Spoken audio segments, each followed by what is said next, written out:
Here we go.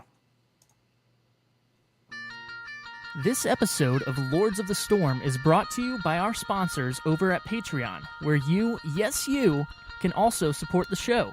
Just head over to patreon.com/Lords of the Storm to become a patron today. Heroes, gather tribute and earn my favor.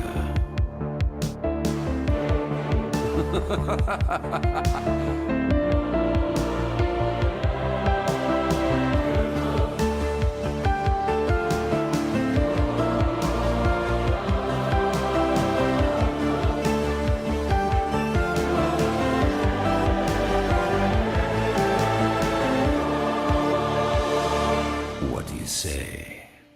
Are you ready to begin? What is up, everyone? Welcome to Lords of the Storm, episode 176, a Heroes of the Storm podcast. My name is Greg Gizmo Zord Parker, and I'm joined tonight, of course, by the Zord Lords themselves, Mr. Kevin Multi-Zord Ellis and Ryan TBK Zord Reader. And on this week's episode, the newest Gold Sync mount has arrived. The next hero has been teased. We think, probably, most likely. We have the latest. It could just be a room. Yeah. Like, it could be a battleground in a single room. Uh-huh. Yep. It could be it. That would be cool. Calling it now. One lane. That's actually, oh man, that could be a thing. Anyway, go on. Yeah. Should be a thing. We should call it a ram. Oh, is that what it's called? A ram.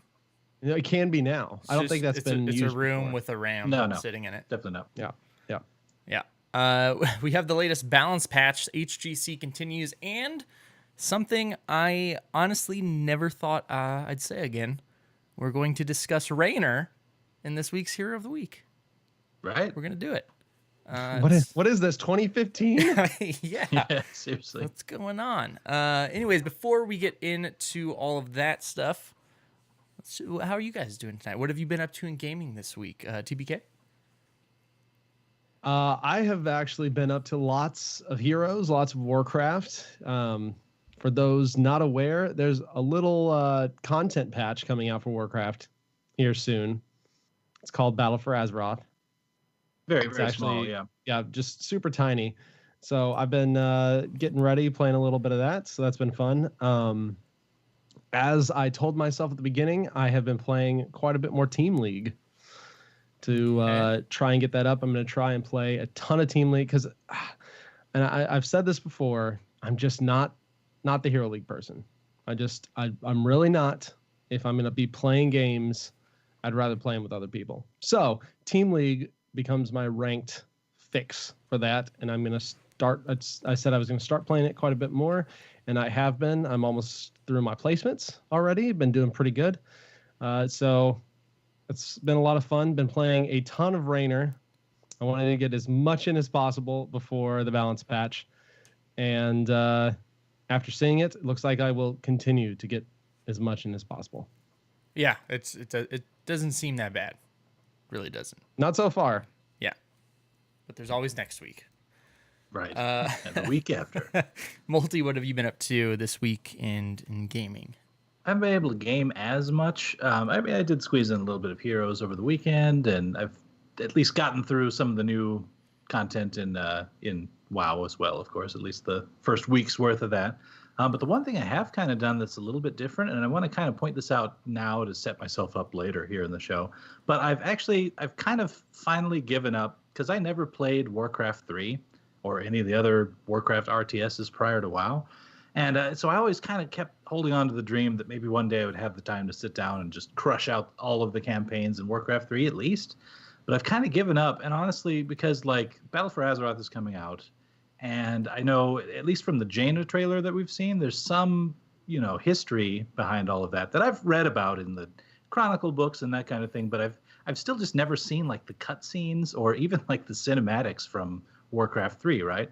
So I've been going back. I found this video online that's it is a 4.5 hour long deal where it's literally all of the between fight cutscenes, all the voice lines, and then the cinematics in like story sequential order, right? So I found it kind of funny. I mean, obviously it's pulling out a lot of the characters that we see in Heroes of the Storm already. There were a couple examples where like they come across a blade master, so Samuro, right? And they attack him, and it's like, oh, but it was just a mirror image. And I sat there going, I see what you did there. So, but the other funny thing too is that you'll occasionally run into a moment in the lore that's just epic. Like, this isn't a spoiler because it's been out for years, but the moment that Arthas kills Sylvanas, I've read about this elsewhere. I've read about it in the Chronicles as well as the Arthas book and some other places, and but it was just so funny to watch it happen in like 2 frames where Arthas just raises Frostmourne and just like, and then Sylvanas just falls over. Like it's great. It's totally worth doing if you don't know the story of Warcraft 3. But anyway, that's been kind of my thing lately. I'm about halfway through that giant video. So nice. Well, imagine kind of watching pieces. Imagine where we'd be today if that moment didn't happen. If those 2 frames didn't happen. I know. Just a totally different place. Yeah. Totally different war chief. That was a historic moment. Yeah. 2 frames. I was gonna say, if you wanted to watch a playthrough, Kyle Ferguson, I believe, has been doing a playthrough of Warcraft 3. Oh, really? Yes. On his stream. Yeah, he and Kristen have both been playing through that. Yeah. In their morning stream. In kind of like a prep for a BFA type thing, or just I think just because. I think just kind of because. Just because it's awesome. Yeah. It appears to be, yes. Which, by the way, huge shout out and congrats to Kyle, who recently got partner on Twitch. So. Oh yeah, it's cool. That. Well, myself, this last week, this is literally the first time I've touched my computer since before I left for Phoenix. So. I haven't had time to game yet, except for this last weekend when we played some Switch and some Mario Kart, which was fun. But yeah, that's right. Yes, we did some. That should count as this weekend gaming, right? The bachelor party, Mario Kart tournament. Yeah, which it was a pretty awesome little Mario Kart Switch tournament. It was. Yeah. It's pretty neat how you can link those switches and update games from each other because there is no internet anywhere. But yes, that's all I've got for me. Normally I have more. I apologize. I have Mario Kart. Next week though, I'll have more.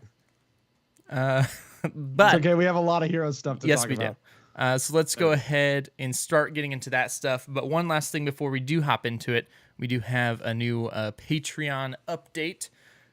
Jeremy what was that? Jeremy P. Thank you very much. Our newest patron. If you would like to send us your preferred Zord title, we will get that going for next week because you have earned it, and we appreciate it very much. Please let it be Jeremy Zord. That's the one to do. Mm-hmm. I don't know how you spell that, but hit the keyboard. Yes. AKA the special Gizmo Zord translation of your name. Yeah, apparently it's not just complicated names I can't pronounce anymore. It's the simple ones too. But without further ado, let's go ahead and hop on into the news.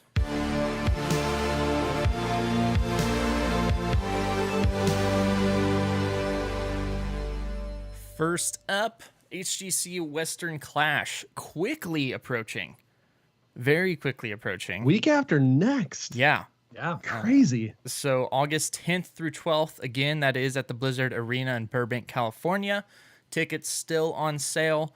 I still do believe that is going to sell out. So if you are planning on going, if you're in the LA area, if you're planning on flying in, get those tickets. Do it. And so we can live vicariously through you, because I really wish I could go. Because it'd be cool. Would be awesome. Also, we have the newest gold sync mount to come to the game. So we just got our new gym mount a couple weeks ago, the Celestial Billy Goat. And now we have the newest gold one, and it is the Ripper.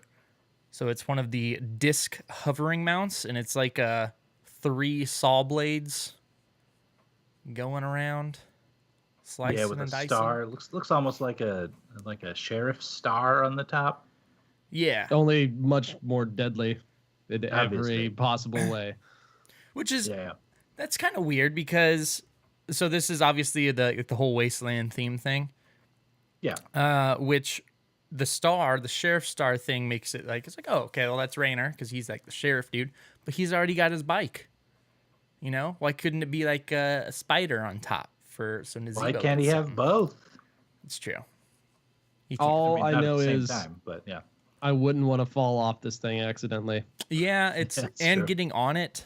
It's like, I Just don't think this would stepping pass. gingerly up as the blades were around you. Yeah. Also, it kind of feels like it should just do a ton of damage. Like if you just walked next to someone in combat, like that would be an ability, right? Has anyone kinda tried just bringing it into the middle of like a minion wave sit and there? just see if standing it clears there? the whole wave? Yeah. No, I mean, I feel like it should. If it doesn't, it should. Stealth buff to heroes with bad wave clear. Yeah. There you go. Yeah, I don't think this mount would make it past OSHA regulations, but No, you can't put it in your carry-on. but you can't.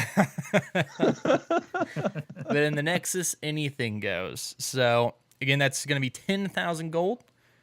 So make sure and pick that up because who knows how long it will be available.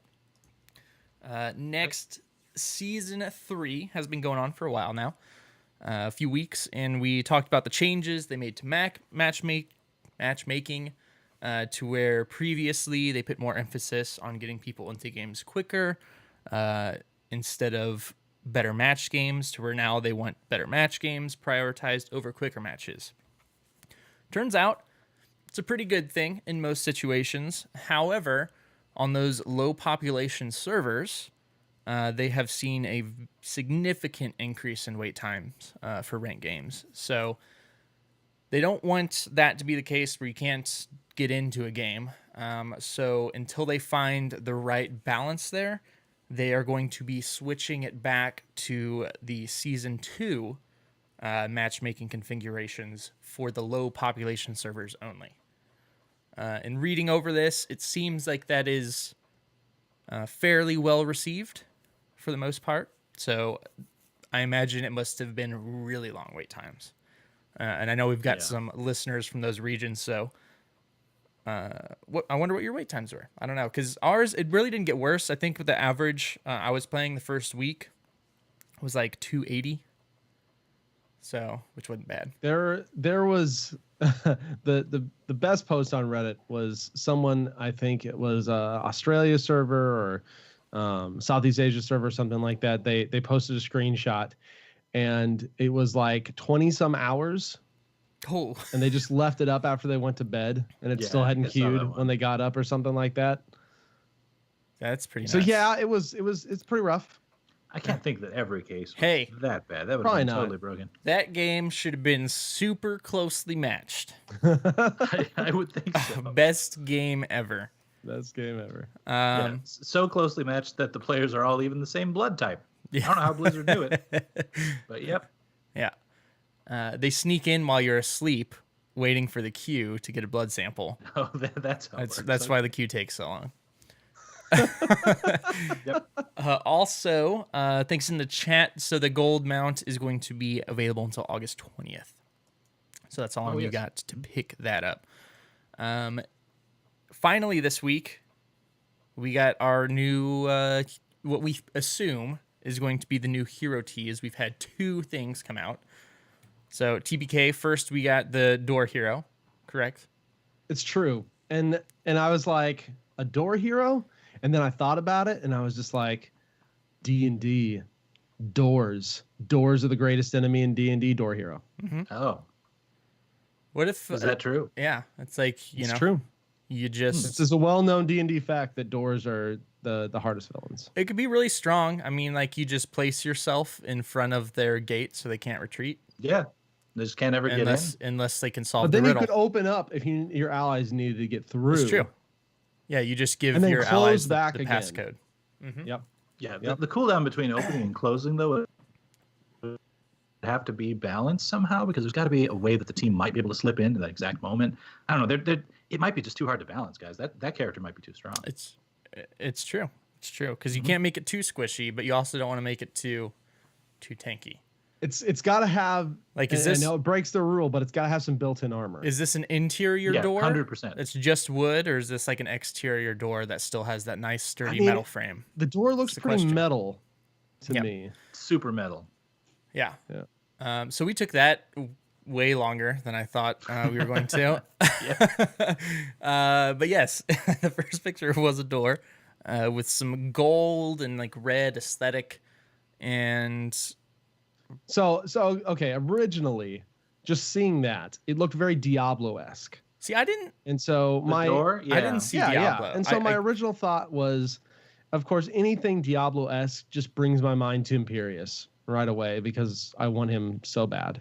And then I was just like, could this be like a Nexus door? And then I thought it's probably Orpheum.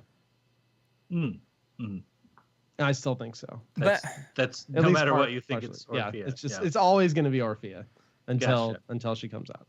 I don't see any resemblance from like any of the comics or anything we've seen. Well, no, but TBK can continue. He can. Right? He can. Yeah. Yeah. I mean, Orpheum. Yeah. At first, the door kind of got me there too with the Imperius deal. It kind of looked like it might be an angelic type door because it's metal, but then it's kind of golden and shiny. It's got some cool designs and stuff. Cool designs. Yeah, so I was kind of on board with that at first, but then the door opened. Yes. And my opinion has changed. So opened up, the next day came out, and I think that's what we're sitting on right now, right? Just the open door. Yes. Yep. As of recording Wednesday. The door has been opened. The door has been opened. And inside, so it's a long carpeted hallway in red. There's kind of a, I don't know, light of some kind at the end there, maybe on top of like a... Looks like an altar. Altar, yeah. And I mean, the whole thing's got a kind of a cathedral feel to it. So if you follow him on Twitter, Here's the Storm, scroll down, about a bunch of people are doing image by image comparisons with the Scarlet Monastery. Specifically, really kind of the gateway and doorway into the cathedral section. Mm-hmm. So the thing on this, though, is that when you think about SM Cath, as it was called back in the day, the characters that kind of stand out are really the final bosses in there. So there's High Inquisitor Whitemane, who is a priest that's just gone kind of crazy in the Scarlet Crusade, which, I mean, all of the Scarlet Crusade is crazy, by all means, but she in particular, maybe. She's like Jaina before Jaina. Yeah, you could kind of think of it that way. Mm-hmm.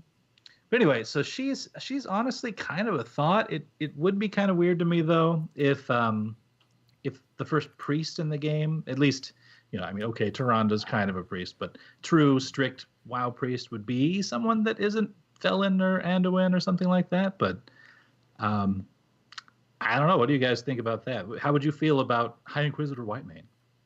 I would personally be fine with it. Like, sure, Anduin would be really sweet too, but I mean, they've done kind of these offshoot heroes before, and I think it's cool that they do that. So it wouldn't really bother me. But I don't.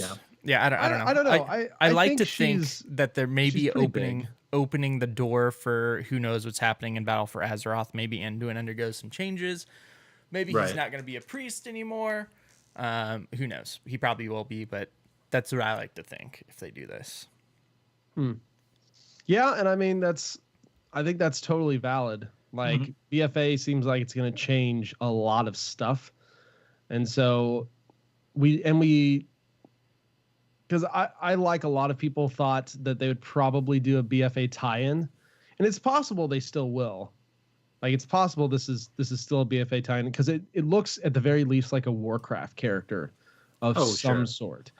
And I mean, Whitemane is definitely not the most obscure character ever. She was a very, very big thing in vanilla.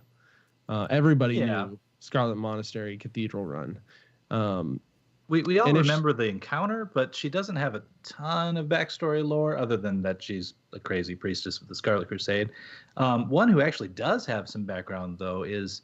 So I looked this up earlier. We'd kind of gotten a big chat on our Discord about this earlier today. And I found out, so the champion that she has in her encounter, the whole, arise, my champion, when he dies. It's got to be an old, my lady. Yep. Yeah. So the old one, before they made an update, I'm guessing in Cataclysm, but I didn't quite look that one up, was Renault Mograine, who is the Mograine brother that just kind of went crazy and went for the Scarlet Crusade. He's the son of what was the name again? The big Mograine guy, the Ashbringer. So I mean, kind of ties in there. I think there's a little story behind him. It would also be kind of weird because he didn't. I mean, his encounter didn't have a ton of flavor, at least compared to Whitemane when she came out and that sort of thing. So I don't know. Like, it could be him too potentially, but it's another one where I'm like, I'm not sure. But there's a Yes. third option. There is, There's a third option. and that's getting into the live side of Stratholme It's true. and the People have cathedral there. posted WoW screenshots that look eerily similar as well, with the hallway leading up to Balnazar. Balnazar, yes. So this is when I was going through watching those Warcraft videos I was talking about at the beginning of this show. I was kind of sitting there thinking, what types of characters or archetypes do we not have in Heroes that are really big in this? And I'm definitely Pit Lord. You know, they had a lot of stuff with Manaroth in some of the early campaigns there. But then also, yes, Dreadlord, the Nathrazim.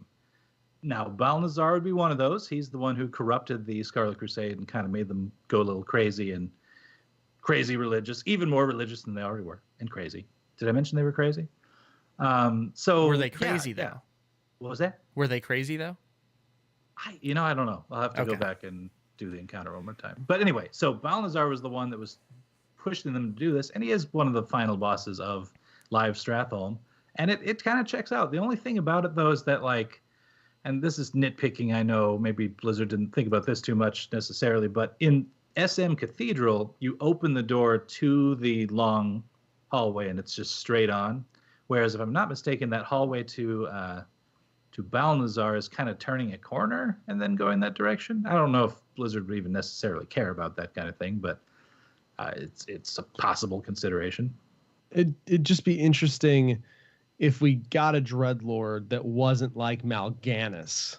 Or Well, Tichondrius. it's Or the same Tichondrius. situation of getting a priest that's not Anduin. It's it's the- Exactly. Yeah, yeah. It's, Which- it's that's what makes it a little suspect kind of all around. Yeah, any of these are kind of suspect, which is like, if I were to call one, I would still say Balnazar. That's really what I think it's going to be. But I kind of feel like, I was thinking about this as I was driving home today. Wouldn't it be funny if Blizzard dropped something like this sometime? A pretty obvious, like, I mean, when I look at the screenshot compared to Scarlet Monastery screenshots, I really think it's SM at this point. But wouldn't it be funny if they did all that and then it's just someone totally random? Oh, you Totally mean like different. Diva? Yeah, yeah. Well, yeah, kind of. Ooh, good point. The claws. Yes. Yeah. It's Been Orpheum. done before. Yeah, it's It's totally Orpheum. Orpheum. But no, Dr. Chard brings up actually a good point in chat, and I know we talked about this a little bit before the show too, that if they're going to go away from multi-class, which we know they are because they don't like it, causes too many issues, we could potentially get 2 to 3 different priests, Yeah, which that's makes true. sense too. So I mean, when you consider that we have 3 different mages, one of each spec, Kael'thas, Jaina, and Medivh, yeah, totally. good point. I actually hadn't even thought about that. Yeah. It's a good point you got there, Multi. But we'll probably get something else tomorrow, maybe another tease tomorrow, and then the official release Friday. Yeah, it's Or usually I either guess. tomorrow or Friday is when they reveal the. Yeah, but Whole I thing. think Which is always funny because people are going to listen to this tomorrow or Friday and be That's like, true. "Oh yeah, it was totally, Those guys are so wrong. that's right. true. it was a Noyatron all along." I'm glad TBK said Orpheum because that's what it was. Man, he totally called it. Yeah, we should just treat all of these anytime this happens from now on, like we did with the what was it, Gamescom? The Deckard Deckard announcement. It's yeah, like, yeah. oh man, they totally nailed that release. We knew it was going to be that thing the whole time. So, oh yeah, guys, they just revealed it. Man, Oh, I can't yeah. Cool. believe Sick. it was that person. It was the best Wow. character ever. Like, I've except- been waiting for this one my whole I'm life. super excited for this kit. But now it doesn't Yeah. work because you already said you think it's going to be Orpheus. So now that means it was Orpheus. I mean, If it you is. say that. What are you talking about? Orpheus kit is just one button. It's blast giant purple holes and stuff. Okay, Yep. That's Yes. all you need. That's all you need. Line nuke kills everything. Carrying a body on their back. Yes. Creepy body with glowing eyes. Anyways, we're excited to see what that is. Who knows? We'll find out in a couple days. the latest balance patch hit this week. Today, actually, came out. And hit quite a few heroes. A lot of small stuff, but This is a meaty balance patch. it is. So we're going to go again through some of this stuff pretty quick here, and we will have the link in the show notes, so we're not going to hit numbers on everything. But we'll go ahead and get going here. Alaric, basic attack damage, got a little slight nerf. Phoenix, basic attack damage, got a slight reduction as well. With level 1 Arsenal Synergy, getting a bonus reduction. And then Mobile Offense getting an increase to offset the basic attack damage reduction. So that's really good for my build. It's a pretty big deal on him because he's so basic attack based in part. Not my and build. then I mean the numbers aren't huge, but it has to impact the splash of his alternate fire, right? Like I don't know how the math shakes out there with those, but yeah, and it's not. I bet there'll be a Math of the Storm article. seems like there could be. Yeah, but it's not a huge decrease. But like I said, this is good for my build, so it's a buff for me, I think, which is nice. Genji getting some nerfs here. A Genji. Hey. And it's his Swift Strike again. They're hitting it again. The reset window reduced from 2 to 1.5, and the damage reduced as well. And then going along with that, level 20, Dragon Becomes Me, reset window reduced as well. So he'll still probably be played a lot. Just guessing here. Just guessing. But his brother not getting away from this balance patch either. Hanzo getting a basic attack damage increase, actually.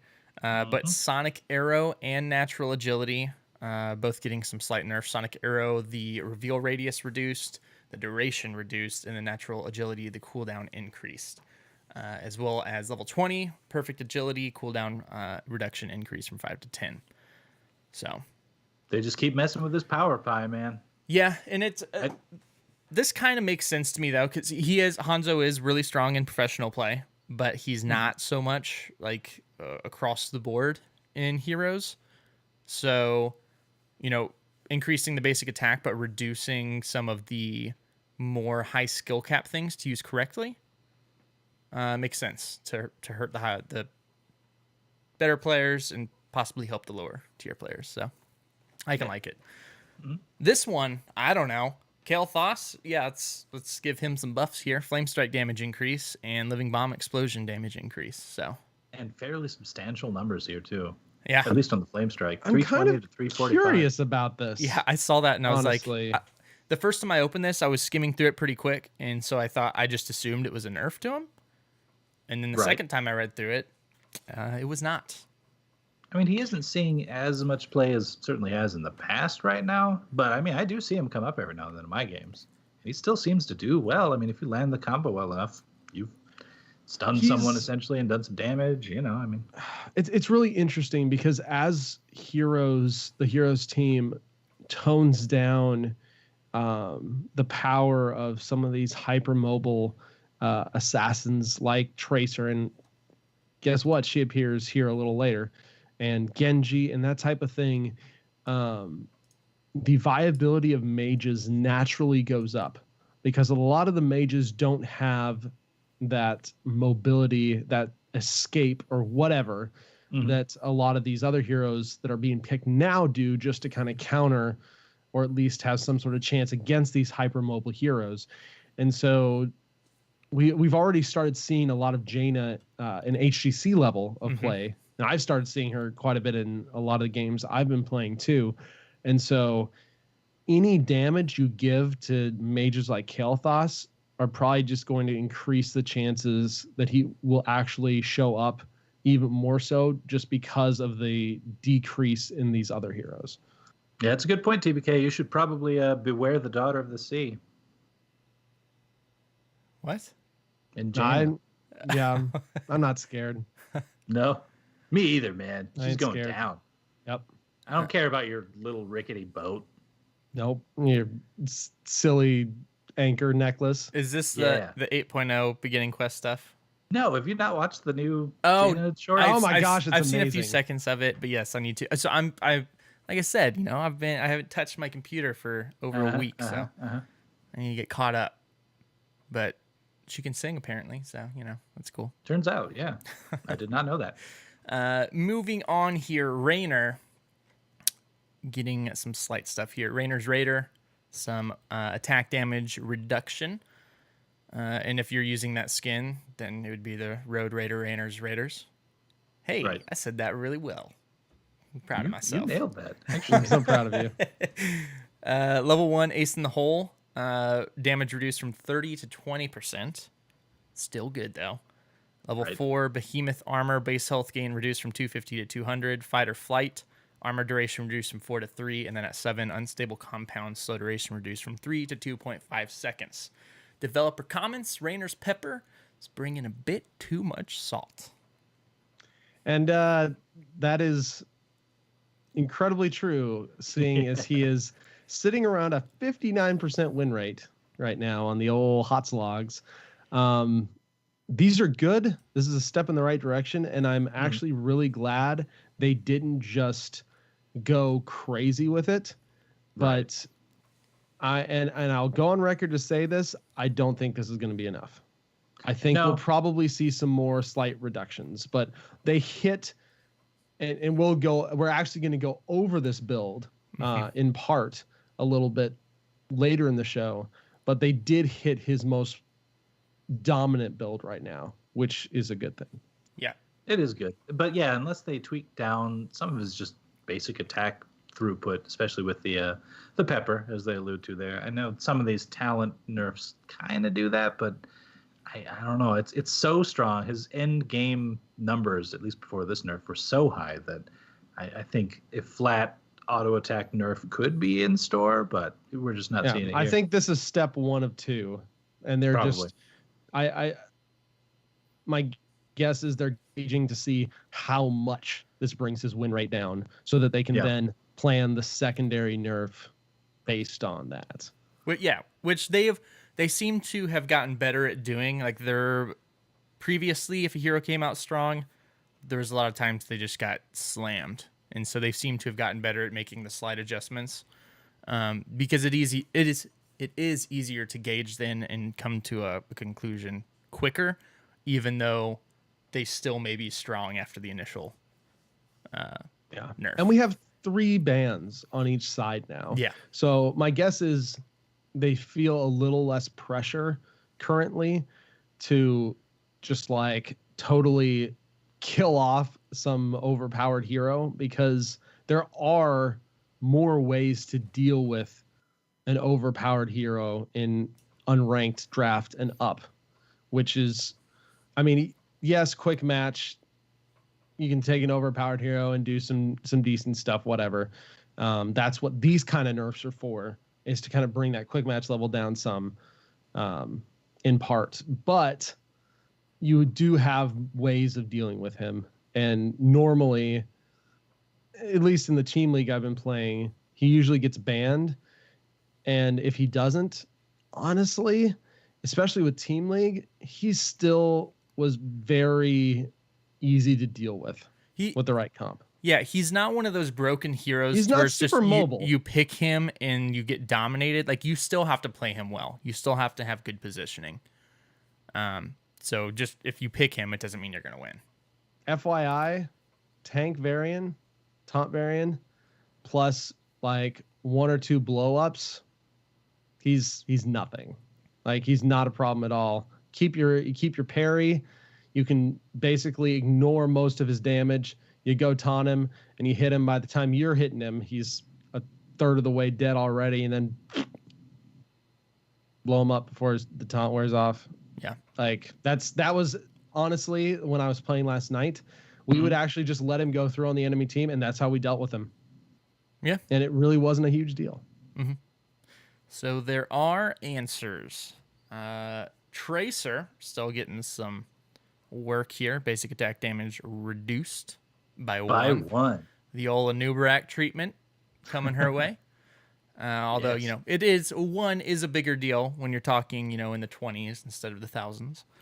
And especially with how fast her attack speed is. Yeah. How many shots does she have per? Is it 10? I believe I heard somewhere that they changed the way that it goes, though, so they don't count by bullet anymore. It's a stream, kind of like Asmodan's shots. I don't remember where I read that. Yeah, I think they actually talked about that The- on one of the like Was it one of the AMAs or AMAs? something. Yeah. Mhm. It's like a channeled ability now. Well, it's it just- it's looks like treated. shots, but it's actually like from the engine side, a channeled ability to help increase performance or something like that. Yeah, but I think that's just the way it's treated in Axe because, I mean, you still do have the reload and stuff, so that if it acts like as a mana bar, you're still going to get a certain amount of hits per whatever. Yeah, it's before all you it's reload, it's so. the Yeah. ticks. Yeah. It's the amount of ticks that go off during the stream. So that still could be, I mean, that's a potential amount or Yeah, I don't potentially know a large amount exactly per how many per clip. I've never counted per clip. No. And then also Quantum Spike reduced from 8 to 7% of target's maximum health, which is of course her level 10 upgrade to her bomb. What's her bomb called? Pulse bomb. Pulse bomb. There it is. Yep. Boom. I used to do this Overwatch show. I don't know. Asmodan, Urzmodern got a lot here. This is really weird Yeah. to me actually, because the majority of these changes are buffs. Globe of Annihilation actually got a big buff early game to help you start getting stacks earlier. But the scaling got reduced from 4 to 3. But they buffed Summon Demon Warrior, they buffed All Shall Burn, they buffed the Demon Lieutenant, they buffed Demonic Invasion. Like most of the talents that they buffed, they changed going through here, all got buffed as well. And this is kind of surprising because I've been playing a decent amount of Asmodan, and he hasn't really felt that far off. He hasn't total. Yeah. I think we're gonna see some more changes after this. So their whole reasoning behind it was like his PvE minions or whatever just didn't feel like they're having much of an impact, which I honestly agree. Like I feel like the generals and everything was dying as soon as I put them in lane. So this is to help that, and then also make the globes easier to stack at the beginning.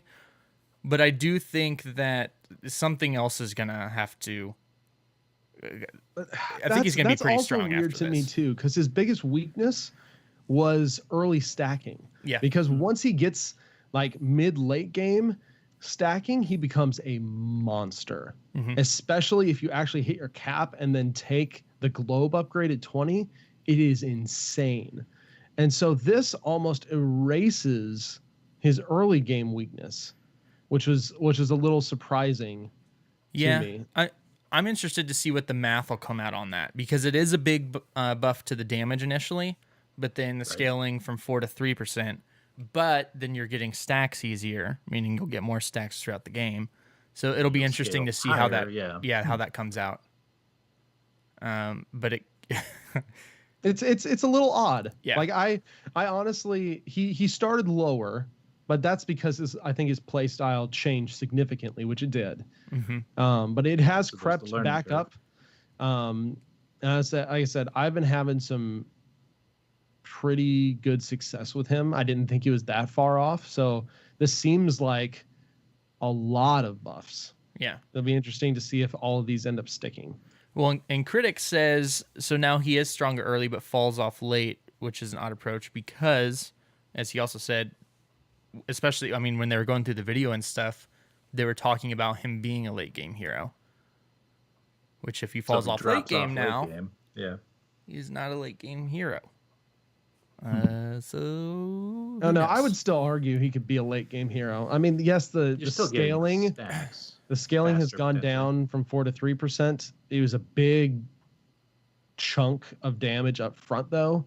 Plus, with the easier stacking, we might see more people hitting that 200, that 400 stacks throughout the course of the game. And like I said, once you get the globe upgrade talent for the 400 stacks at 20, it adds a significant amount to it. Yeah, and that sweet and like ult, all shall burn. Clearly, I mean, it's kind of a buff / nerf in some ways, but I think it looks like an overall buff on paper, just the cooldown reduction alone. But then, I mean, you get extra final damage at the end of a channel. It's just the ticking went down by a little bit, but it seems like an overall plus. Yeah, the mana cost. I think you're gonna feel that Yeah, with the for lower sure. cooldown and more mana cost. Mhm. Yeah, but Um, still, yeah. So You'll probably want to use it. You'll probably be less likely to just try and throw it on there, and more likely to use it when you're in a better position When you to where know. you at least can mostly guarantee you will get the full channel through. yeah, sure.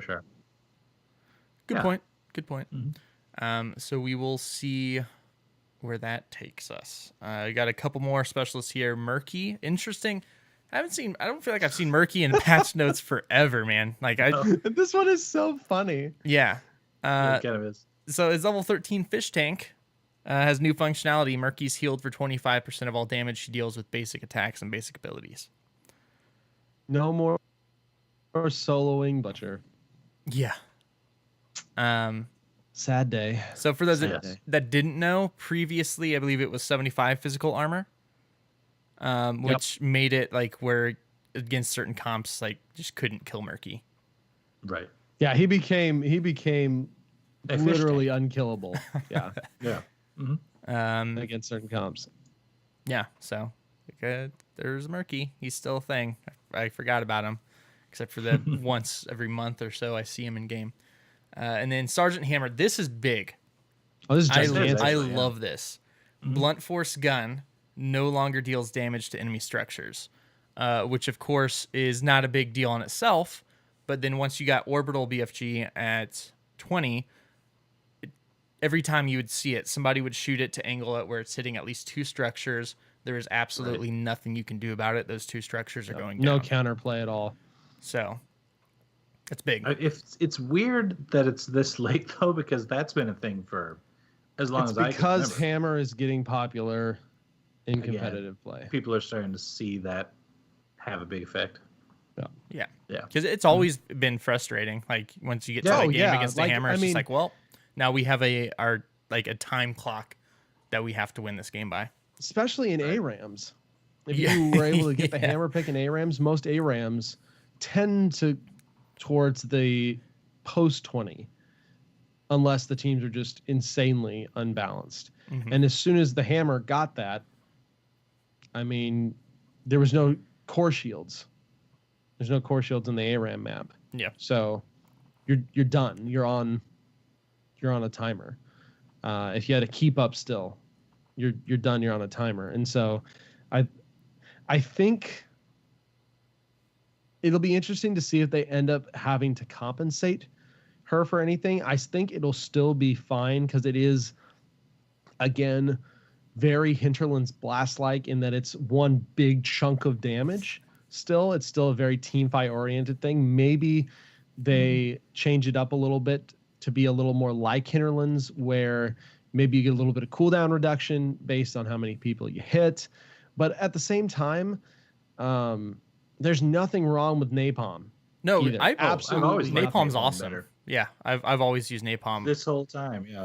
Which is Um, why, like, I feel like they could buff blunt force gun in some ways. Well, Yes, either- take this away, but maybe buff it a little bit to just make it a bit more interesting, I guess. Because yeah, I mean, it's a lion nuke that goes the length of the map, but I mean, that's it now. Yeah, you can either buff it or honestly even just change it somehow Totally, yeah. to maybe where when it hits goes through something, it explodes for like more AoE damage or something, because now It leaves a trail of fire. Or you Yeah, can tell it something. when to explode. 'Cause That'd be kind of fun. now it's like, what do you use the orbital for? Like you could, like Sky Temple, you can shoot it straight up and down to where it's going over all the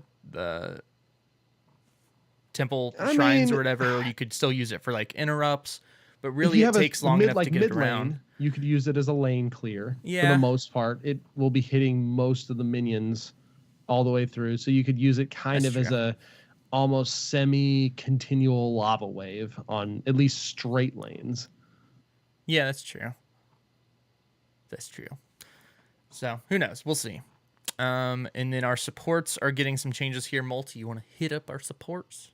Sure. So Deckard Cain, just a few things, although a fairly sizable nurse to the healing potion. Healing reduced from 230 to 219.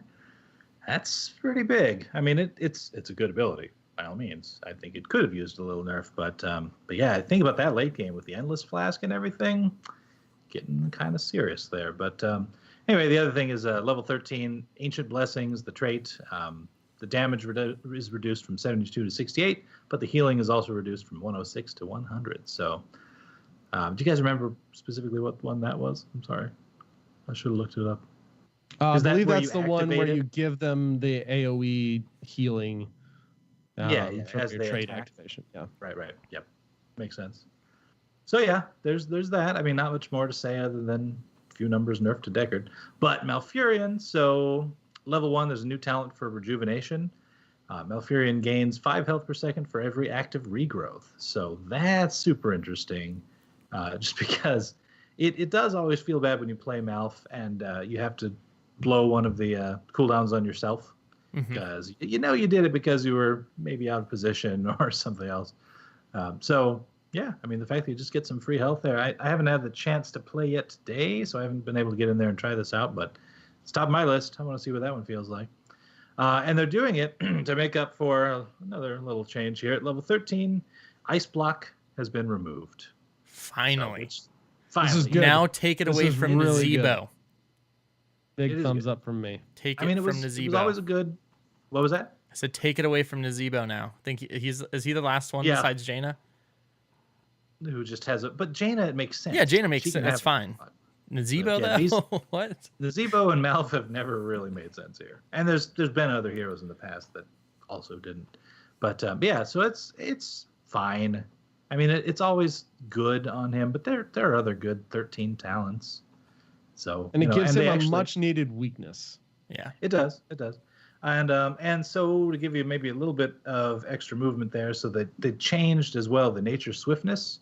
That was the Q talent at level 1. Now it's here in that 13 slot to, again, kind of make up for the ice block a bit. And it's that one where your movement speed per regrowth was increased from 4 to 6% buffed here as well. So that's where you get that bonus movement speed for how many you have active. So now, I mean, without having tried it, I could see taking that level 1 that we did and 13, and then you're getting more health. You're getting more movement speed. There's something there. It's just a matter of feeling what that's like compared to previous ice block druid. Yeah, it's pretty nuts actually. Like the 4 to 6% buff, because that is now count. You get 2 stacks. That's 3 stacks of what it was prior. The same speed. So I'm excited for it. But yeah, be a fast little owl deer man. Running around all over the map. He better be fast if he's running from... I'm not going to say anything. Okay. Go on. You hush. I'm hushing. Spoilers! Yeah. I didn't say anything. And then we have some warrior stuff as well. TBK, you want to hit those? I do. Oh boy, our Tannis. I feel like we got a mini rework in a balance patch. And we kind of did. Blade Dash got its mana cost decreased a little bit, which A+ on that. He's always been fairly mana hungry. But whoa, I mean, so many talent changes. Level 4, level 13, level 16, level 20, all have significant talent changes. Several of the E talents are getting changed to potentially make E more viable. So that'll be really fun to try out. Overall, I would say go check the notes out. I don't want to go through all of them because there's a lot of our Tannis changes. But overall, it does look like a buff. And so it'll be interesting to see if this actually puts him in a competitive state again. It would be good to see. He's always been a hero that's just super fun to watch and play, Yeah, and I see at Golden Plat, like I see a ton of Artanis. He's actually been one that I've been wanting to pick back up. He's a great hero.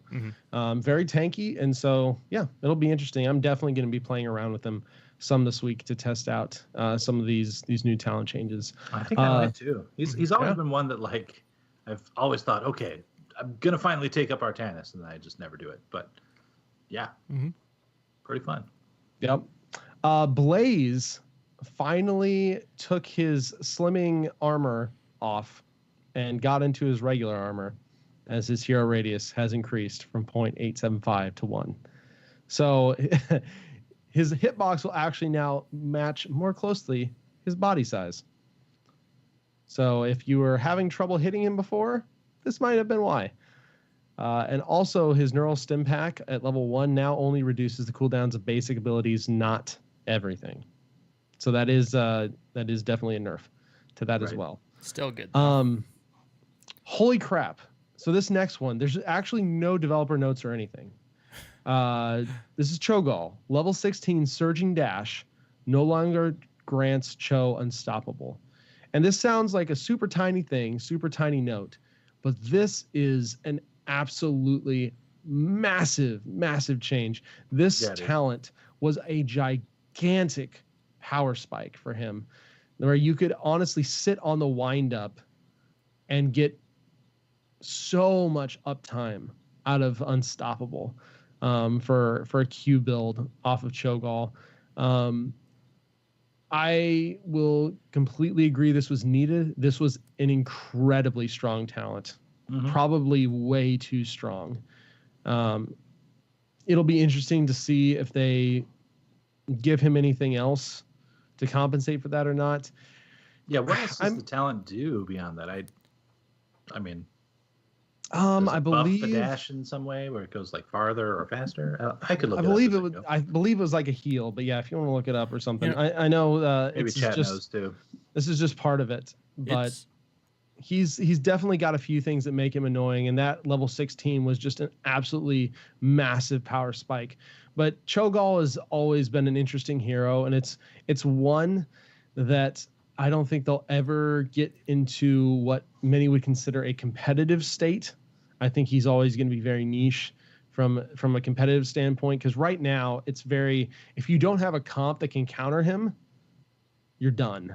Like it's just overwhelmingly powerful, and this will help that a little bit. But then again, at the same time, and yes, there's definitely some other things that are very strong about Cho'Gall based on the comp you have. But again, I think this is one of those things where if you don't want to play against him, you've got an extra ban on each side now that you can use to help get rid of that. So overall, good change. I was just a little surprised not to see any developer notes. So Surging Dash, by the way, yeah, you nailed it. It's just it was the Unstoppable plus heals for 150 health per second while you're channeling Surging Fist. Good idea in the chat though. Euphorion, sorry for butchering the name, put, best suggestion he's heard is that Surging Fist could still give Unstoppable, but just for 1 second, and that's it, not the full channel. That's what I was trying to say for the last 2 minutes, but it's okay, you guys. Well, he said it for you through me, so there you go. Yeah, I was just saying, I was surprised that they just went full no longer instead of the one to 1.5 seconds, but yeah, that was 100 to 0 pretty quick. Yeah. Diablo, a little nerf on the lightning breath for the slow amount per tick from 5 to 4%, and the max slow reduced from 50 to 40%. Just a little nerf to the lightning breath. Urel, and this is people were guessing she would get some nerfs. Ardent Defender, the cooldown was increased from 100 to 120 seconds. And the big one, her level 1, Murad's Insight, the healing was reduced from 148 to 128. And this is the talent that makes her such an insane soul lane, just because of the sustain. Yes, the auto attacks between abilities. And so this is a good thing. This should help her be a little more manageable in that soul lane. That's probably still the talent to go, though, right? Probably. Yeah. In all honesty, it's just so much self-sustain, and it just makes her a monster. And I still think it'll probably be the one worth going most of the time. And then she's got a few other small talent changes.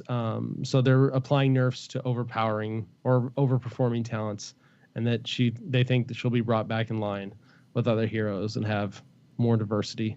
And Divine Steed, that made me sad. Yeah, 80% to 60% speed bonus reduction. But at the same time, it's still an insta mount. Yeah, you still mount instantly. Yeah. So insane. It does what you want it to do, just not as well. That's all. And interestingly enough, Multi, we usually don't go through a lot of the bug fixes, but there's a few things that are really interesting here. First, AI, because I know we talked about this a little bit last week. They fixed an issue causing player-following AI-controlled heroes to use Hearthstone and long-distance movement abilities at inappropriate times. I mean, I usually I'm strongly in favor of having more Hearthstone content in this game, but this is a Hearthstone usage that they could have taken out. This is fine. That's good. Are there videos of some of these crazy things? I need to go back and. Oh, I mean, I'm I've sure. got games. I've got replays of some of these crazy things. I know we've seen like them spinning in place and a few other things, but yeah, that's funny. And the other interesting one was fixed an issue preventing the anti-aliasing graphics setting from being enabled. And so while I was playing this week, I jumped in. I was just like, man, all the stuff looks a lot more jagged than usual. And I like my anti-aliasing is checked, but man, it doesn't seem to be. Apparently, it wasn't working. Huh. So it's fixed today. But yeah, and I thought it was interesting because I actually noticed that. I just didn't know what it was, but there it is. Turns out I don't know what the word anti-aliasing means. So, quick lesson. Quick lesson. So anti-aliasing. So everything's made up of polygons, and so if you look at your monitor and look at a character, you'll see little jagged lines kind of. Sure. Around the silhouette of the character, yeah. So what anti-aliasing does is it actually essentially smooths those out. And the higher the anti-aliasing level, the more it smooths those out, essentially making them like smaller and smaller triangles, so it looks smoother and smoother. You just can't even see. It takes more processing power the higher levels of anti-aliasing that you go, and so there you go. I'm glad I asked. So now how about G-Sync and V-Sync? No, I'm just kidding. I was say I'll go for you. I'll go. We can turn this into tech talk. We could do tech talk, or you know what else we could do? We could talk some HGC.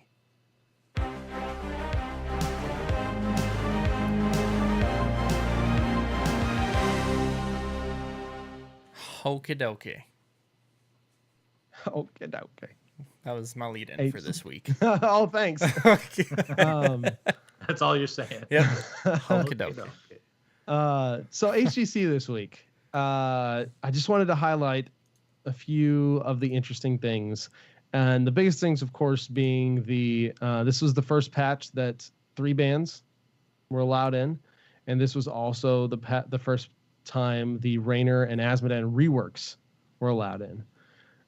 Both heroes did see some action. Unfortunately, Azmodan wasn't used a ton, but Raynor had a much more significant impact on the Week 4 games. He was picked in 25 games, over half of which were in Europe, and banned out in an additional 37 games.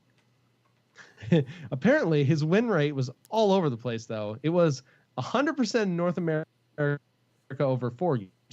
It was 57% in Europe over 14 games, and 29% in Korea over 7 games. Wow. Just all over the place. Yeah. Like absolutely insane. Other interesting thing to note is we noted recently Alex Straza's Lifebinder heroic got a buff where it heals you. It healed you and the target during the actual channel before the big heal. Seems pros have been picking up on that, and it's actually pretty insane.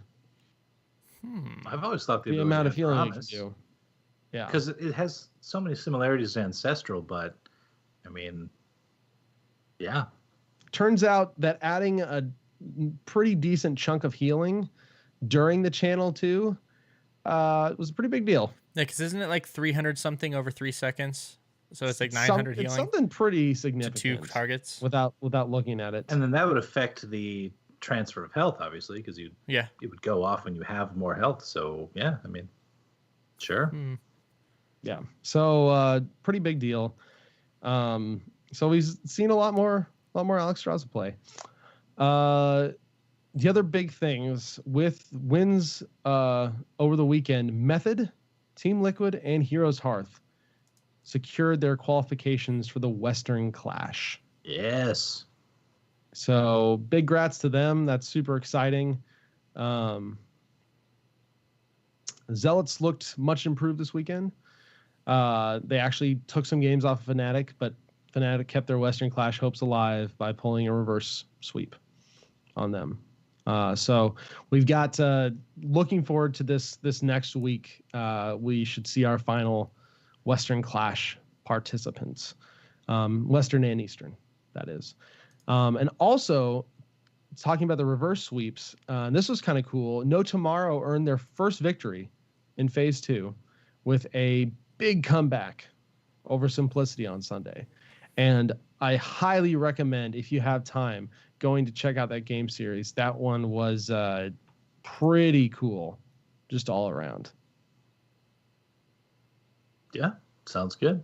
I'll tell you what. Did you ever think we would see a team with K1, King Caffeine, and less so, but still Zuna be 1-5? There would have been a time where I wouldn't have been sure we'd see that, but I mean, time I don't know. change. Yep, New blood times gets in the change. scene. I mean, it's all good. It's just how these things go. Right. Yep. These are the old school HOTS players. Yep. And while that doesn't mean they're bad, Oh no, by they're still any stretch of the world imagination, class players. Make no mistake. they're in HGC. The talent level has risen to the occasion. Mm-hmm. Yeah. Well, and then And we're of course, seeing teams like of younger players or newer players like Heroes Hearth, and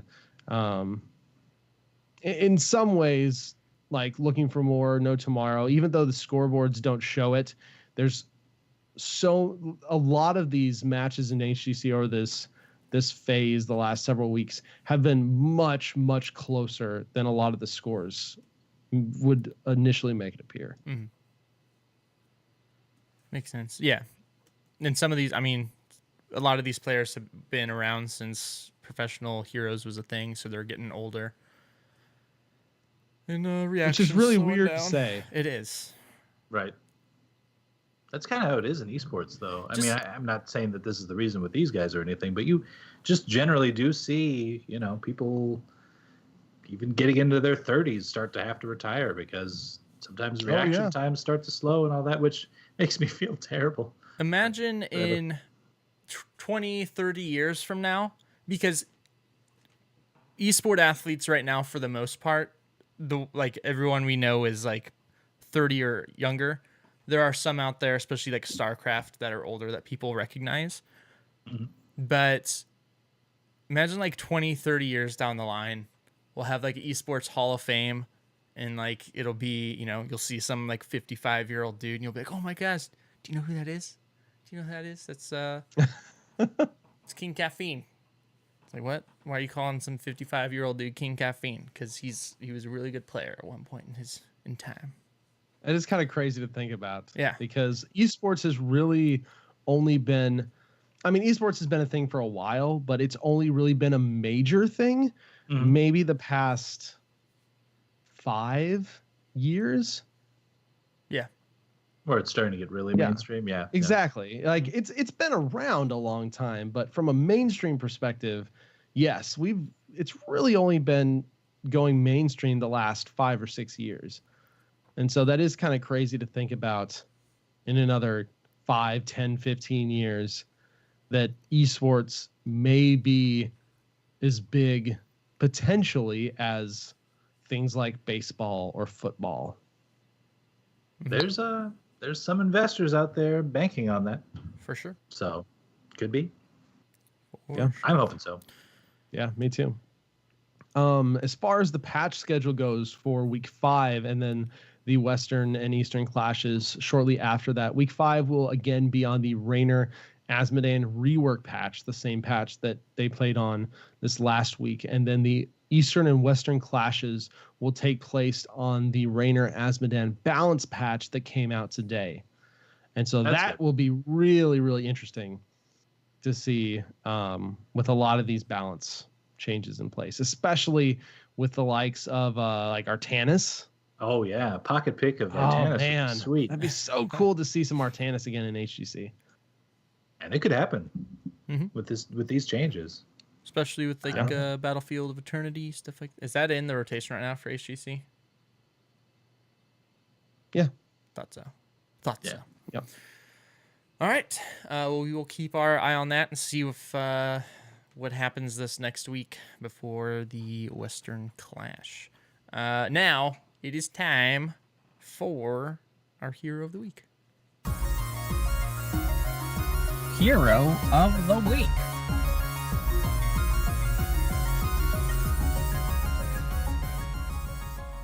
All right, Raynor, Renegade Commander Raynor, James Raynor, ex-Confederate Marshal Raynor, dude with the mech suit and a gun with a knife that he doesn't use Raynor.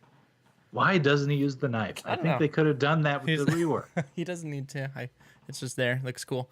Man, he's back. Never thought we'd say it. He is back. We waited for so long, and it happened. So we've had a chance to play him a little bit since the rework, and again, still seems to be all right after these changes today. We may see some later, but who knows? I think instead of covering this build, he will survive. I think, though, instead of covering this build, I would just turn your attention to the really short Carbot Heroes short on him, the reworked one. Because that just sums it up, really. He just stands there and goes, and everything dies. Everything's so, there you have it. Done deal. So, TBK, what do you have for community content? Sean? Yeah. Yeah, it's all this new Carbot Raynor short. Yeah, okay, good. Cool. Yeah. That's the end of the show. And we're done. And that's the episode. All right, yeah. cool. So we'll go through, and again, this is kind of a lot of his go-to talents right now. And again, some of them did get some changes here. But honestly, as we talked, I think the week after the rework came out, or when it was in PTR, a lot of his talents are pretty viable. He has a lot of good build paths right now. Yeah. And it seems pretty good. So some situational once they stuff. even out the talents a bit, I think more of these will become viable. Because it'll be interesting to see down the road if his primary quote unquote build path changes, because the one build that Blizzard nerfed was basically the go-to if you really wanted to do stuff, because it was just good in every situation. So I'm hoping they find that balance that allows you to situationally pick a lot of these talents, because as I was trying him out, I was able to do that, and it seemed to work to pretty good effect. Okay. Very nice. So real quick, go over kind of the update to his trait here. Give him some pepper. Every 4th basic attack splashes in a small area and deals 125% more damage to the main target. Yeah. And then penetrating round, I believe, mostly stayed the same, except for enemies close to Raynor, knocked back further, which we've covered. Inspire now. Raynor and all nearby allied minions and mercenaries gain 30% attack speed and 10% movement speed for 4 seconds. Casting Inspire resets Raynor's basic attack cooldown, which is important note there. And then Adrenaline Rush. Heal Raynor for 25% of his maximum health over 1 second. Raynor's basic attacks lower the cooldown of this by a half second, doubled against heroes. Whew. All right, now let's hop into it. TBK, level 1. What are we going? Level 1. So this was the pick, and will probably continue to be the pick until some more stuff changes. Ace in the hole. Deals 20% more damage to stunned or slow to enemy heroes. The reason this is good is this is an almost execute-like ability at level 1. And not only that, as we go through this, It synergizes incredibly well with one of his level 7 talents to allow you to proc this damage straight from just him doing damage, but also the fact that there are so many other stuns and slows in the game that can be provided by other heroes. You will most likely be making use of this extra 20% damage for probably 80 to 90% of your shots. Well, yeah, and you can get some value just out of your own abilities, even at level 1. In that, penetrating round does now slow for 2 seconds by 20%. Yep. The trick on that, though, is that sometimes you've knocked them back far enough that you don't really catch up to get a ton of auto attacks off in that time, depending on how you angle it and a few other things. But, well, you know, but yeah, I mean, obviously, if you've got someone on your team that has a slow as well, like if you're up with an Arthas or something, I mean, I am a fan of Veteran Marksman. That's a quest where every time the primary target of Give 'em some pepper is a hero, permanently increase the damage by 0.75%. I just like those kinds of quests in general. I think it's fun, and I think that one might start to get competitive with the nerfed Ace in the Hole. But yeah, I mean, if I was teamed up with an Arthas, no way. Ace in the Hole all the time. Well, it's just maybe this is an issue in the game, maybe it's not, but there's a ton of CC in this game. So that's what, like TPK was saying, you are getting this ability even if it's not off of your pinning shot a majority of the game. So it's just a flat 20% damage at level 1. Pretty much. Yeah. And it used to be a flat 30%. And when they're stunned, which is, I mean, you should probably be focusing the stun target in some scenarios, right? So yeah, helps with that. All right, level 4. Level 4, so we're going to go with Fight or Flight. This is where you reduce Adrenaline Rush's cooldown by 10 seconds, and then casting Adrenaline Rush grants 25 armor for 3 seconds. So, I mean, the changed Adrenaline Rush is definitely good. Having the freedom to use it is good. If you don't take this, I have kind of felt like there have been scenarios where I really wanted it and I didn't have it because of the cooldown. And then, I mean, armor, once it's going on, is just never a bad thing. So, I mean, Raynor's not one that has an escape in the same way per se. I mean, you can kind of think of this as an escape in that it could save your life as you're retreating, but it's not like Vala's Vault or anything. So, yeah, it's just it's solid. What do you guys think? Do you like either of the other ones? Fight or Flight, so the 10-second cooldown reduction is so good. I feel like of all the tiers, this one just really stands out as the most superior of them. I mean, the Behemoth armor is kind of cool. It's 200 extra health just automatically, and then every time your trait hits a hero, you get 5 extra health.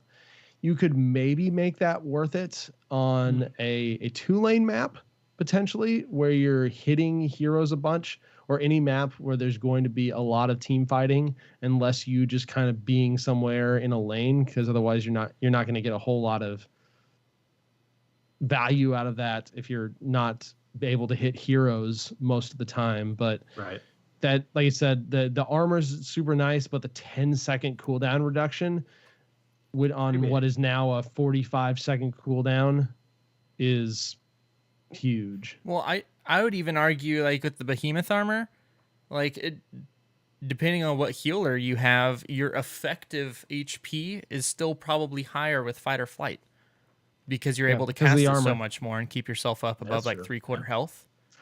The only because if you have a lot of HP, like, you're still having to wait that extra 10 seconds to heal yourself. The only thing Behemoth armor might be able to do in some ways is protect you against that burst, but okay. I'm sorry, I had to think through that. So Behemoth armor might be able to protect you in ways that Fight or Flight can't, because Fight or Flight, you only get that armor for 3 seconds when you use the ability. And and Behemoth armor, you actually have that health 100% of the time. You open yourself. Go ahead. I would say you can. So because of that, as you build up your health, you're effectively reducing your ability to be bursted down all the time, versus protecting yourself against being bursted for that small window when your E may or may not be up. What you're not protecting yourself against, though, is percent health damage modifiers. So, think like, what's a good example? Malthael would be a great one. And because, like, if you're in a comp with a couple high health tanks and they take a Malthael or someone that has an ability like that, you'd be opening up yourself to it more too. Because it's just raw health. It's not. Yeah, I wouldn't ever take that in that case, though. No. In that case, you're going to be always better for Fireflight. You know what I say that in this is, situation? I was just convincing myself that there is a situation Better I could positioning. potentially see myself taking it. Better positioning. That's my answer to that whole conversation.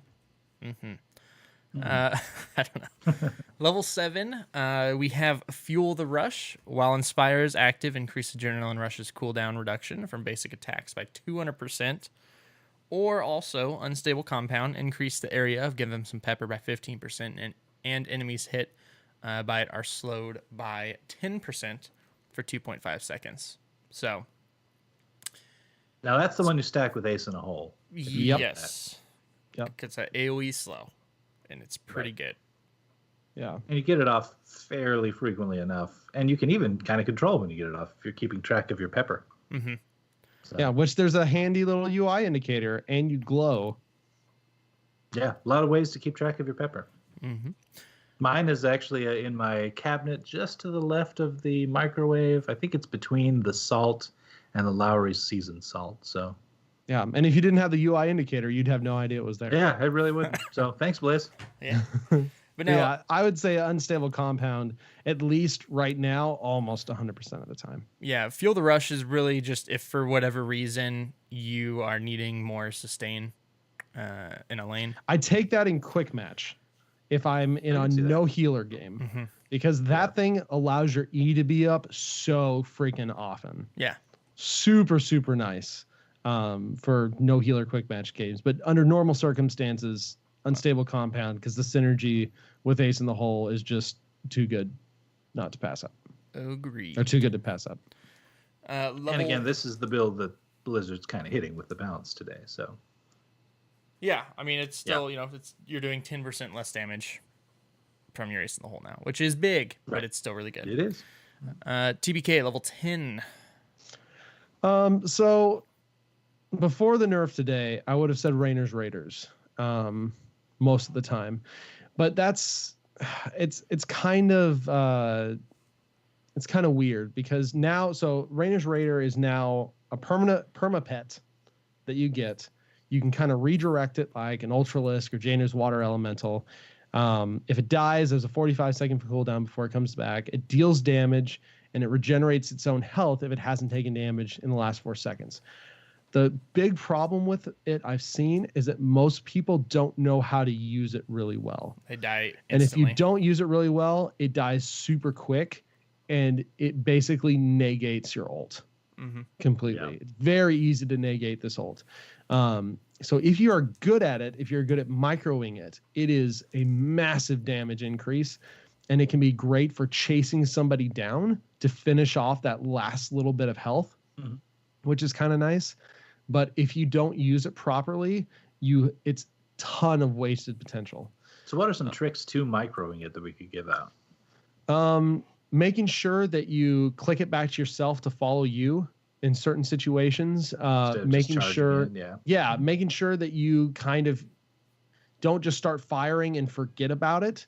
Like move it around out of AoE, out of somebody chasing it, pull it back, make people have to work to focus on it rather than just giving them a super easy, it's just going to sit there and it's dead. Because then if they're working on it, they may not be working on you. Exactly. And you're ripping their face off. So, Yeah.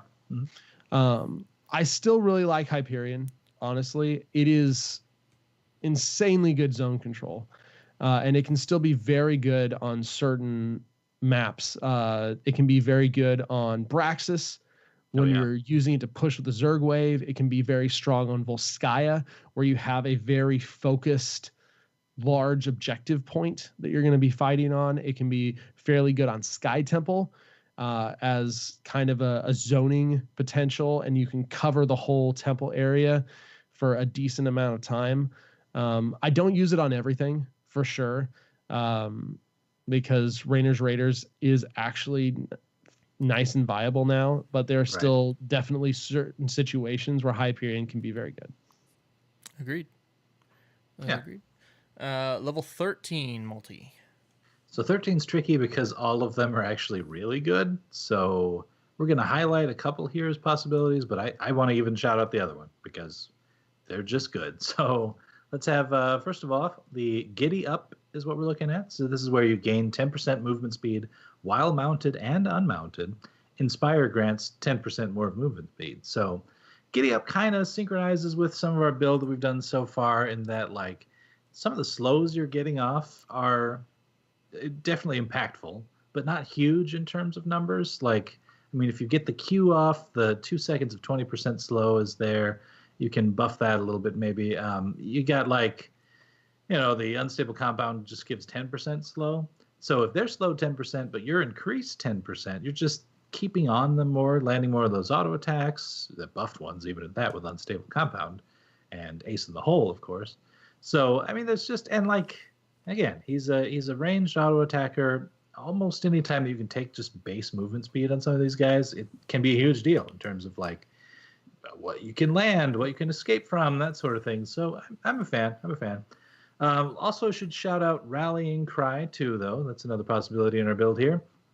And this is kind of one of the differences between these two is perhaps comp situations, if that makes sense. Did I say that right? I don't know. This is, yes, nailed it. Situational situations are the ones in which you should take this. Increase the duration of Inspire by 1 second, so that's good all the time. But casting Inspire grants nearby allies 10% movement and attack speed for its duration. So there I'm kind of thinking, like, okay, although yes, all heroes can benefit from attack speed, if you're paired up with someone that really would, like, I don't know, Illidan or something goofy like that, then yeah, that one becomes a lot stronger. But, okay, the last one, so it's the highest pick rate on Heroes Hearth right now, and also just something worth shouting out. Debilitating Rounds is the other one, where you decrease the cooldown of Penetrating Round by 3 seconds, just flat. But then while Inspire is active, the slow from it is increased by 20%, totaling now 40% for 2 seconds. So you kind of get some of the same value you did out of Giddy Up in that, like, if you get just the right shot off with your Q, which you have a shorter cooldown window in which you need to land those, then you can also land more shots just because it's extra slow. And I don't know. So I always hate getting to a talent tier where we're like, oh, it's super situational, but this one kind of is. For me personally, I'm going Giddy Up like 90% of the time. Every time. Yeah. Because the 10% movement speed is just so good for your own positioning. And then being able to Inspires up. Huh? Yeah. And yeah. And being able to finish off kills, like, it's great. Debilitating Rounds, I really only go if for some reason my team has, like, no CC or slow, because it's like, okay, well, now at least I can increase that and my cooldown shorter. And then the Rallying Cry is really the only time I would take it is if it's like, oh, we have a Raynor, Butcher, and Vala on our team. Why? I don't know, but we do. Yeah, right. So I'm going Rallying Cry this round. Better pray they don't have a Johanna or something. Yeah, and Lily. Johanna, Lily, yes. And Cassia. Yeah, but no, Giddy Up for me personally is just like, it's dope. Yeah, if I could lean on one, it would be Giddy Up, but yeah, that's normally what I go with too. But I have found I really like Rallying Cry, and not necessarily looking at it to be I have to have a bunch of other auto attackers on my team to make it work well. But you get an extra second of Inspire.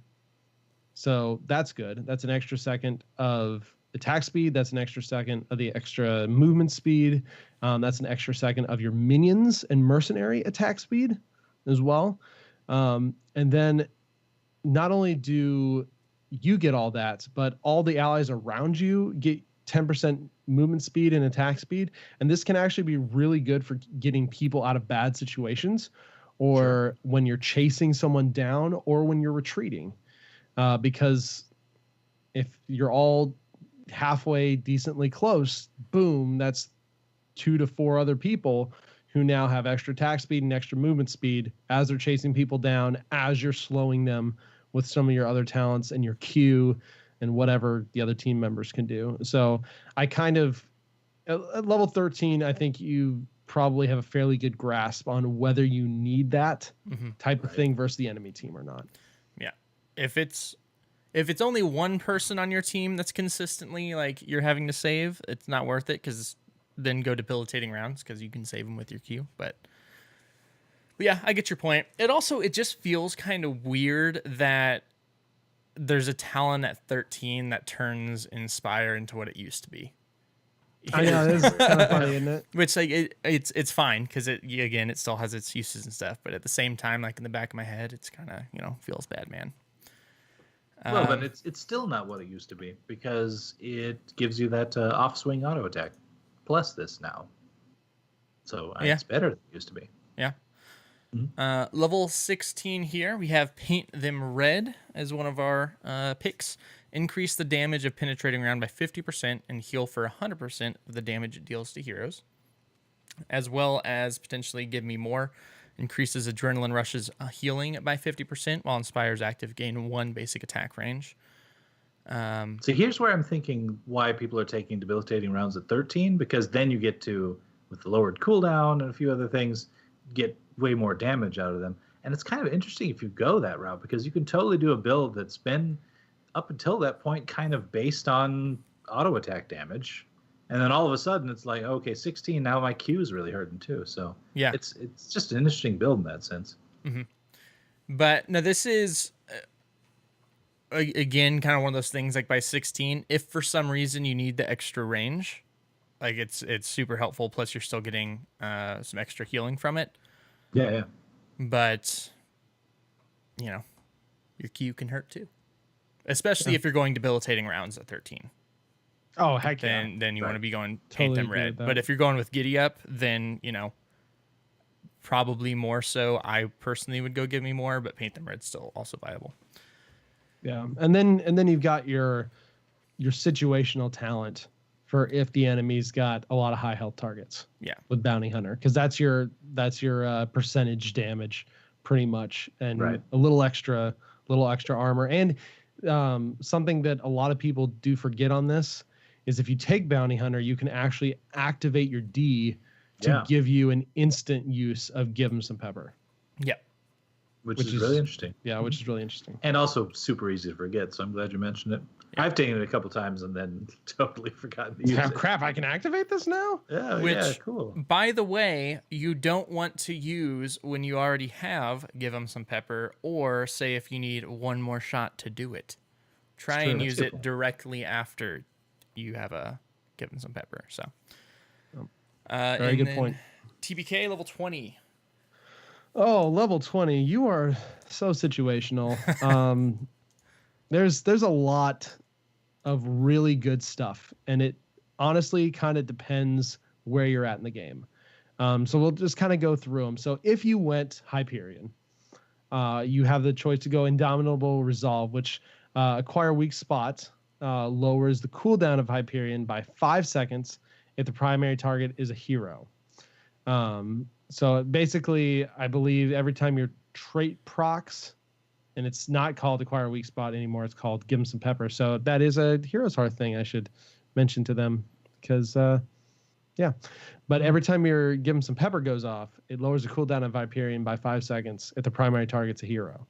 So that's good, because you're reducing 100-second cooldown, and you could actually get some pretty good reduction off of that. But the big thing is, every time you hit your W, Raynor gets 2 seconds of Unstoppable. That's really weird, by the way. How many talents are out there that affect 2 separate abilities? Not many. It's very strange, and it's potentially incredibly strong. Mm-hmm. Well, think about it with Giddy Up. You're going 20% faster and Unstoppable for 2 seconds of that. Yeah, I mean, and this is one of those things, like I said, you kind of have to judge for yourself depending on how the enemy team is. But having Unstoppable, if your enemy team is high CC value or has been targeting you the whole game, can't ignore that, because one that could allow you to get out of ganks or get out of CC completely. And late game death timers at post 20 are pretty long. So anything you can do to help yourself survive more is huge. And W is not on a super long cooldown. Right. So yeah, that could be pretty big. Duskwing is the update to Raynor's Raiders and increases. So good. Oh yeah, increases the health, the damage, and the leash reign of Raynor's Raiders by 100%. And when it dies, both Inspire and Adrenaline Rush are activated for free. Yeah, that one pretty big. Almost feels like if you took the Raynor's Raiders to begin with is the go-to. I don't always take it though because I just really like Execute, but we'll get to that. TBK, what are some of the others? I mean, honestly, again, it's one of those things. If you're not microing it right, you're not going to get near as much value off of it, and people can still focus it down and kill it if you leave it in a bad spot. So then there's also weak spot acquired, which enemy heroes that are the primary target of Give 'em Some Pepper have their armor reduced by 25 for 2 seconds.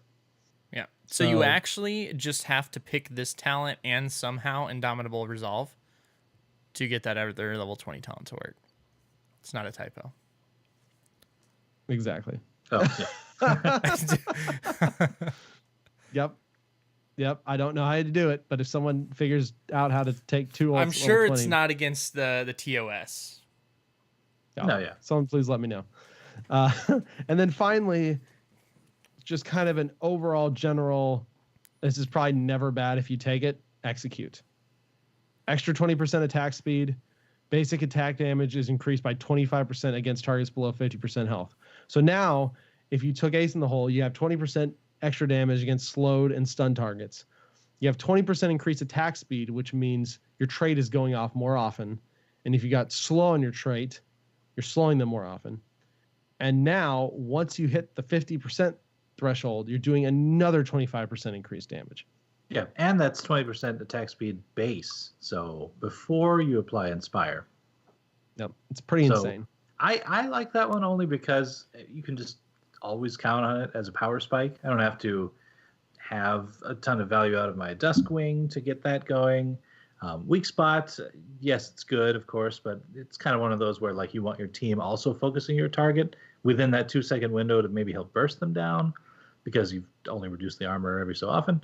Although, I mean, fairly often, depending on how often you get your pepper off. But yeah, I mean, Execute to me, I don't know, like I love auto-attacking ranged heroes, and when they can raise the attack speed at all, I just enjoy it. I've always enjoyed the attack speed Vola builds more than the ability ones. And this just kind of plays into that. So I don't know. I like things that you just have some, you know what you're getting. It's going to be good in any situation. And I mean, it's just free damage. Yep. What do you find yourself taking usually, Gizmo?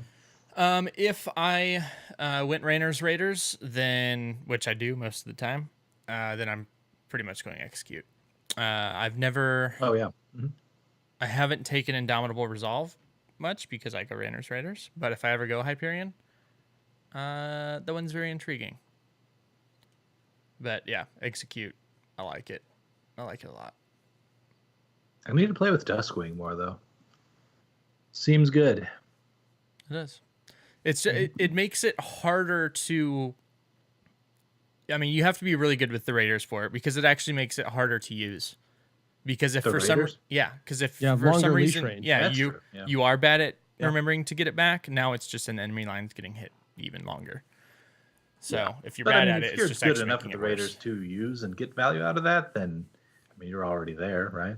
Yeah, but I don't know. It's one of those things where in some situations I do, but I've overall not a huge fan of like taking talents for something that's like I die or something else of mine dies. Yeah. Mm-hmm. When I would just rather take a talent that's instead of me die, it's that they die. Right. Which is Yep. So that's me. Agreed. But yeah, so again, Raynor, super fun. I think they did a really good job on his rework. If you haven't checked him out, you probably have him. If for some reason you don't have him, you should get him. In Yeah, if you didn't get him for free somehow. yeah. Oh Don't wait, know doesn't how. everyone have them? Yeah, you get them whenever you get the Is game. it base? Okay. Yeah. He's the tutorial guy. Yeah. So sure. Yep. So yeah, so definitely check him out then. But again, like this is, it's not a pick and win type hero, even though he is still pretty strong. Like you have to have good positioning. So this is one where you want to work on the positioning, work on your A move, work on stutter stepping, all that good stuff. Anybody else got? He's also a pretty dang good Murker. Yeah, seriously. Mhm. Even if you don't take Especially- talents that are built for that, and there are talents that are built for that. But you wouldn't ever take it at level 1 over the other ones. But Indeed. he can take out giants very quickly, and it's very easy for him to dodge the rocks. So you can take them down not only quickly, but you can keep from taking any damage yourself. So he can, and then he can aid in taking down the others. I mean, I can post 7 or whatever. You can solo the night camp pretty dang easily too. Yeah. Good. So a lot of times, especially if there's not a lot of other people doing it, I'll take him and grab mercs real fast before objectives. Yeah. Yeah. My tip real quick would be that I think this new build is honestly all about timing the inspire properly, because now that it is an off swing where when casting it, you reset your basic attack cooldown. This is something that you can use to kind of control your sort of burst that you're doing with the pepper. So you can do things like where you intentionally have 3 stacks and you're ready to pepper. And that's the moment you pop out of a bush on someone, get that 4th shot off, inspire for another one, get a couple more off, and then you're back at 4. So you get a little extra bonus damage and the slows and all the other bonuses based on the build that we're going. But with any off swing, I just find that it's always interesting because it throws off your stutter stepping too. Like you almost have to, in a way, stop a step to then get the extra swing off in the scenario and then continue your rotation from there. But yeah, I mean, it's one of those things where like I feel like players who haven't played them in a long time, didn't read any of the patch notes, didn't listen to this podcast, nothing. They get back in there and they don't even necessarily notice it right away, because you have to kind of feel it out to get this is even happening, or obviously have read the tooltip. But I think it's one of those things where it's a one-liner tooltip, and it's to some people maybe not as big a deal as it is to me. But what I'm trying to say is it genuinely is a big deal that this is a new way to play that ability. I mean, it's not just activating it for the attack speed anymore. It's when do I want to activate this, and what else can I get out of it than just the base attack speed and such. You know, you bring up an interesting point here about unless people, I'm sure there are still some people out there who may not realize he got changes for whatever reason that don't read patch notes. Probably the vast podcasts and stuff. majority of people. I'm going to be honest. When he first came out on PTR, no, not even PTR, when he first hit live servers, because I didn't want to wait in the queue on PTR. Sure. My first game, I was like, all right, I'm going to look up some of the builds on Heroes Hearth, see what we got here. And on Heroes Hearth, if you're looking up a build, if you have to search who you're wanting first and then move down to most recent patch. If you move down to most recent patch and then search for somebody, it resets. And so I did that, and I selected a talent.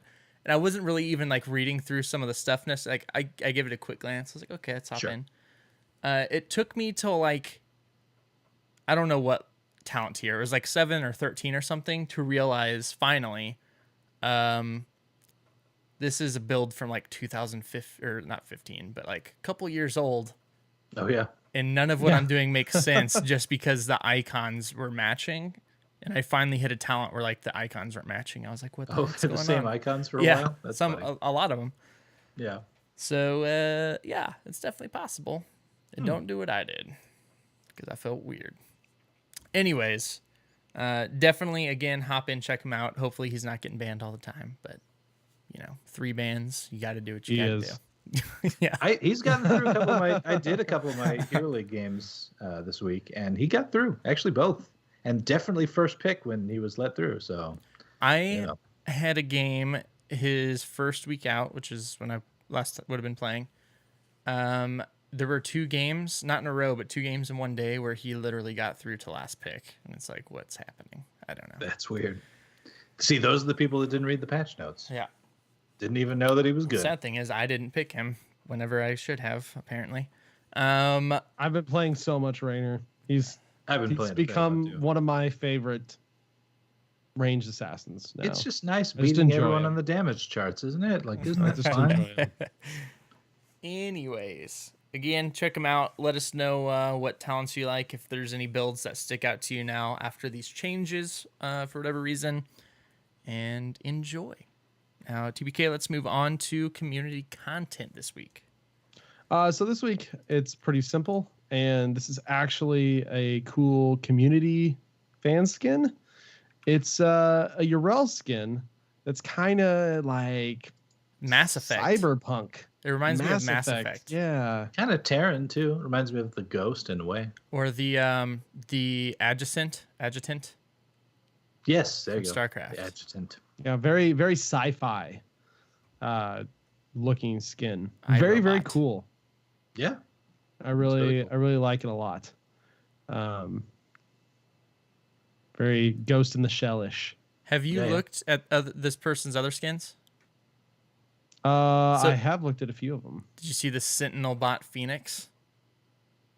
If you literally click right, click over one. Yeah, that one looks cool. super cool. And it also makes With me like now a billion eyes. Oh my gosh. I really want a head crab Phoenix. After seeing this, it reminded me of it.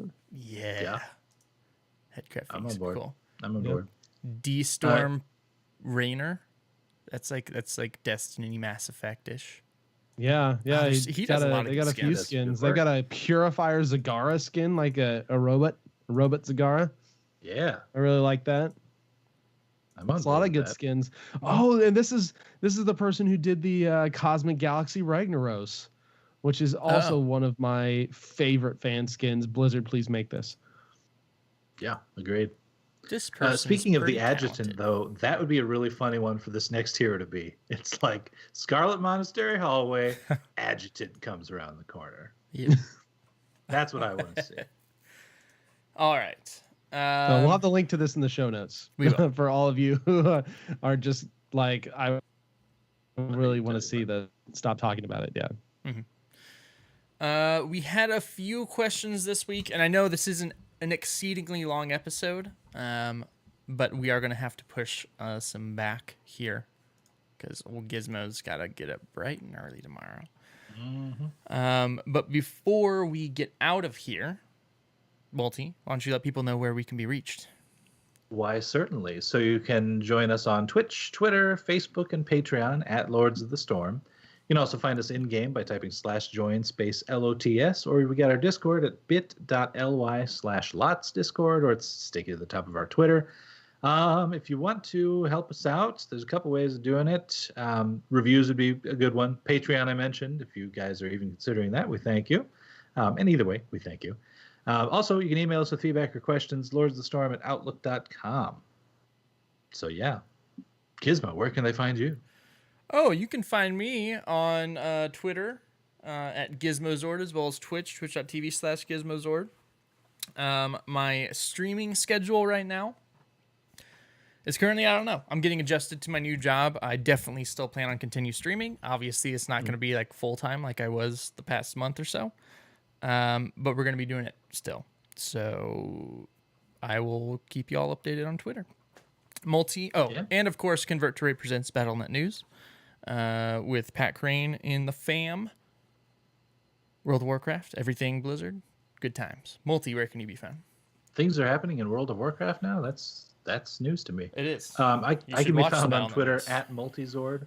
And I can also be found on a show called Hearth Casual, which is a Hearthstone podcast with Ro from Realm Maintenance, Brian Black, or whatever you want to call him. And it's another full episode this week. We just had a big card dump on Monday, so there's a lot of new cards to talk about, a lot of new mechanics as well. So it should be a good one. I will also say, though, speaking of things that are changing in World of Warcraft, I have also put together, and I'm going to tweet out the link of this probably right after the show here, maybe early tomorrow, not sure. But so they've got the new WoW communities, right? The in-game communities where you can kind of group up, and there's honestly, it's simulating Discord in the sense that you can chat about things, but also use them as voice chat channels. And so I have created the Lords of the Storm Horde version, which is of course named Hordes of the Storm. I mean, that just makes sense, right? So yeah, I'll be tweeting out the invite link to Hordes of the Storm pretty soon here. So click on that. If you guys need it in any way, reach out to me. I can get it to you. But it should be one of those links that does not expire. And yeah, so just jump in there, join us. I mean, it'd be a chance to at least run things with TBK and I sometimes. I mean, maybe not Gizmo, but you know, I mean, some people make choices in this life, and sometimes they're the wrong ones. So, yeah, unfortunately, you know, for everyone else, isn't the 2 people that's going to be joining that little group, because they can't even get a full group for a dungeon because they'll need at least 1 more. I'll make one for the Alliance as well at some point, which of course will just be Lords of the Storm because we'll be lording over the Horde. But I haven't done that yet. But I'll let you know when I do. TBK, where can you be found besides the Hordes of the Storm? Hordes of the Storm. Hordes of the Storm. You can find me on Twitter at TBKZord. And of course, you can find all of my cool written content over at Heroes Hearth. And I actually have a new article coming out tomorrow entitled Heroes of the Storm Revisiting the New Player Experience. That is in part based upon the conversation we had 2 weeks ago. Mm-hmm. So you can check that out. Yes. And we did get some feedback from that, which hopefully we'll be able to go over some next week, which would be cool. Before we get out of here, we want to give a special thanks to our patron producer, Ouroboros Sword, for helping support the show, as well as Wicked Kitten, our mod and chat, keeping things clean. Till next time, you know, have some dinner. Make sure to put some pepper on there. That didn't make sense. It's supposed to be a Raynor thing, but I don't know. We'll just see you next week. Same time, same place. Wednesday, 9 p.m. Central. Have a good